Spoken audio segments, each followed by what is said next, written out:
AT for buying a $50,000 guitar for $4,000 and refusing to sell it back when the buyer found out the real value.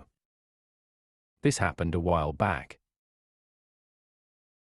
My wife and I still talk about it every once in a while.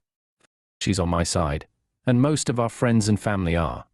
However, when it happened, it was like World War III between us and her company workers and others. Here we go. I've been playing the guitar for 22 years. I know guitar values and whatnot very well. I'm very into the guitar market. At my wife's old company, she was hanging out with company workers one day after work, and she mentioned that I play guitar. A company worker who I guess is very popular at work said that his dad passed away and he was selling his dad's things. His dad had a guitar and asked my wife if I'd be interested in it. My wife texted me and I said to have him send me the info on the guitar and the price. The next day he texted me the pics and price. It was a 1952 Telecaster in mint condition. He had the original receipts, which was crazy. That's how I knew the date. I asked what he wanted for it, and he said he looked up Telecasters online and he thinks $4,000 is fair. I texted back, "I'll take it for $4,000" and went to pick it up. The guitar had no sentimental value to him at all. Here's the issue at hand. The guitar is worth approximately $50,000 depending on the buyer, and I knew it. When I got the guitar, I told my wife the price and what it was worth. She was floored. Fast forward 2 weeks, her company worker tells my wife he just found out what the guitar was actually worth from a family friend and wanted it back. She said, "Well, he really likes the guitar, and he knew it was worth $50,000, which is why he was floored. You offered it to him for $4,000. He really likes it, and I doubt he will sell it back, but you can ask." Probably not the smartest thing for her to say, but she was caught off guard, and it's not her fault or problem. He contacted me and asked to buy it back. I said that it's not for sale.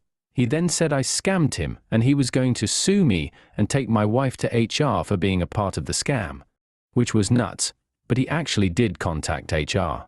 They were cool about it and said it's not their problem. It's between him and me. Over the next few months, he made things very uncomfortable for my wife at work.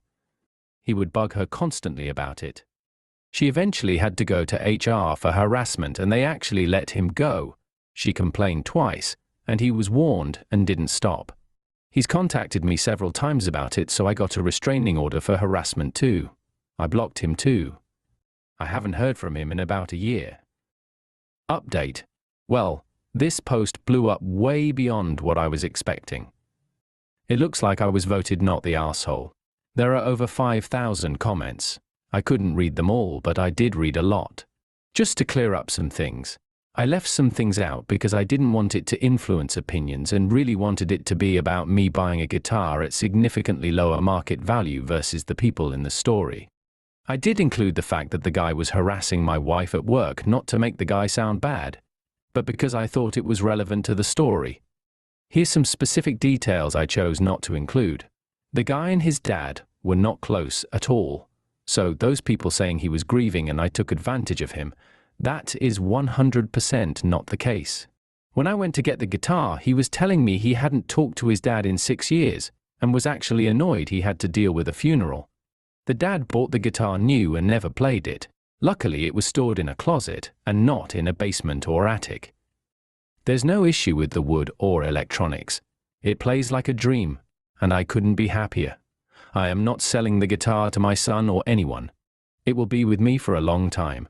I'm in my 30 feet, so maybe in 30 years it will find a new home. I would have maybe considered giving the guy more money or giving him one of my guitars to sell on his own. But I decided not to do that after he left a terrible voicemail on my phone the day he found out the real value. He demanded it back like he was entitled to an object he sold fair and square, called me a pause, called my wife a pause, and said he would do bad things if I didn't sell him the guitar back. And to those people who say they would have told the guy the real value, that's a load of horseshit. If you went to a garage sale, estate sale, and saw an item worth $5,000 priced at $50, there's not a snowball's chance in hell you would walk up to the homeowner and tell them they mispriced it. You'd buy the item and then tell all your friends and family what a great score you got. Don't even kid yourself like you wouldn't do that. I don't feel bad about buying an awesome guitar at a steal of a price. I was curious what others would think, and it looks like I'm not the asshole, so thank you, Reddit. I can play the guitar with zero guilt now. Not like I felt guilty before, but now my feelings are justified.